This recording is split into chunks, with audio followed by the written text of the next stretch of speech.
बिस्मिल्लाहिर्रहमानिर्रहीम। Basic knowledge के साथ एक बार फिर हाजिर हैं। आज जो बेसिकली हमारा टॉपिक है वो रेजिस्टेंस के हवाले से है। लॉ ऑफ रेजिस्टेंस के हवाले से, जो लॉ एक रेजिस्टेंस का कानून है उसके हवाले से हम बात करेंगे। अच्छा, उसको समझने से पहले हमें पहले रेजिस्टेंस का पता होना ज़रूरी है कि रेजिस्टेंस बेसिकली इन इलेक्ट्रिकल में क्या चीज़ है। अच्छा, इसको एग्जाम्पल में अगर मैं पानी और पाइप से दूँ तो वो आपको और बेहतर अंदाज से समझ में आ जाएगी, तो मैं वो एग्जाम्पल आपको देता हूँ। देखें, मेरे पास दो पाइप हैं। एक पाइप है, फर्स्ट कर लेते हैं, बिल्कुल साफ पाइप है, और दूसरा पाइप जो है सेम डायमीटर और सेम लेंथ के, मगर एक पाइप जो मेरे पास बिल्कुल साफ है उसमें कोई मतलब ऐसी चीज़ नहीं है जो पानी को रोके। दूसरा पाइप जो है उसमें क्या किया मैंने, कुछ पत्थर डाल दिए और कुछ मिट्टी टाइप की, बजरी टाइप की, या कुछ मतलब कीचड़ टाइप की डाल दी, ताकि पानी जो है उसमें से ईजिली फ्लो ना कर सके।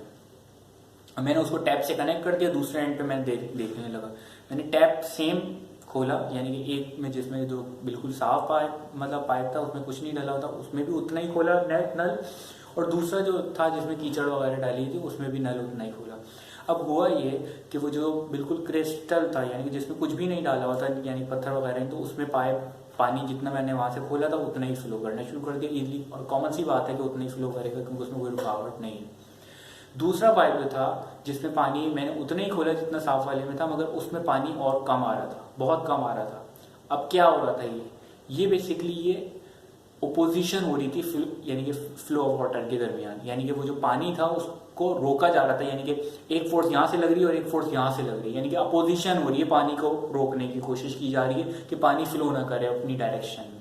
सेम प्रिंसिपल, सेम थिंग ये हो रही होती है कंडक्टर में।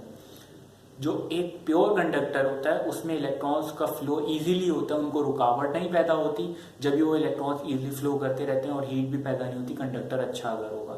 अगर आप बैड कंडक्टर यूज करते हैं, यानी कि बिल्कुल कॉपर थर्ड क्लास कॉपर का, तो उस थर्ड क्लास कॉपर से मुराद वो एल्यूमिनियम और सारा कचरा मिला के जो वो मतलब कंडक्टर बनाते हैं, उसमें क्या होता है, उसमें ये होता है कि आपने वो बना तो दिया उस कंडक्टर को, मगर वो उसमें यही काम हो रहा होता है जो कीचड़ वाले पाइप में होता है कि उसमें इलेक्ट्रॉन्स को मुश्किल हो रही होती है फ्लो करने में। तो basically opposition of flow of electrons is called resistance होती है। सेम यही चीज हो रही होती है।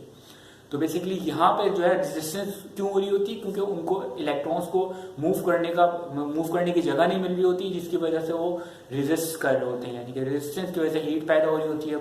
मोस्टली शॉर्ट सर्किट होने की वजह भी यही होती है कि थर्ड क्लास क्वालिटी का आपने जो कंडक्टर अगर यूज कर लिया तो वो हीट अप होता रहता है, और वो बाद में आपको जो आपने पैसे बचाए होते हैं वो उल्टा नुकसान आपको दे जाता है। तो बेसिकली ये रेजिस्टेंस है। अब हम बात करते हैं लॉ ऑफ रेजिस्टेंस की। लॉ ऑफ रेजिस्टेंस में बेसिकली होता ये है, मोस्टली तीन चीजें यूज हो रही होती है। एक तो खुद रेजिस्टेंस है, उसको हटा देते हैं, उसके अलावा तीन चीजें यूज हो रही होती हैं। एक लेंथ, एक एरिया ऑफ क्रॉस सेक्शन, और दूसरा जो है वो रेजिस्टिविटी है, यानी कि थर्ड वन जो है वो रेजिस्टिविटी है।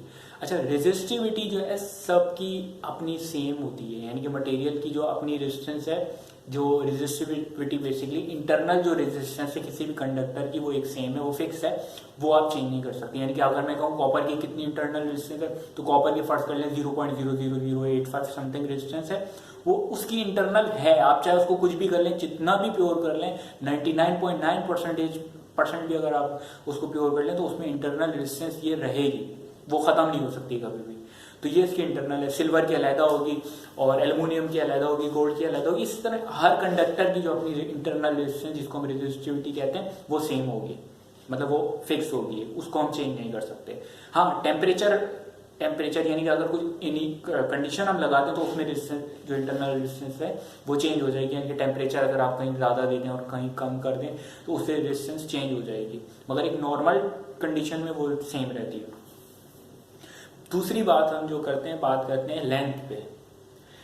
अब इसमें दो चीजें यूज हो रही हैं। एक directly proportional R is to L. अच्छा, इसका फॉर्मूला होता है R is to L resistivity divided by area, यानी कि रेजिस्टेंस डायरेक्टली प्रोपोर्शनल लेंथ के और रेजिस्टेंस इनवर्सली प्रोपोर्शनल है एरिया के। यानी कि क्या, देखें, रेजिस्टेंस जो लेंथ से डायरेक्टली प्रोपोर्शनल है, इसका मतलब है कि आप किसी भी कंडक्टर की अगर रेजिस्टेंस बढ़ाना चाह रहे हैं तो अगर लेंथ बढ़ाएंगे तो उसकी रेजिस्टेंस ऑटोमेटिकली बढ़ जाएगी।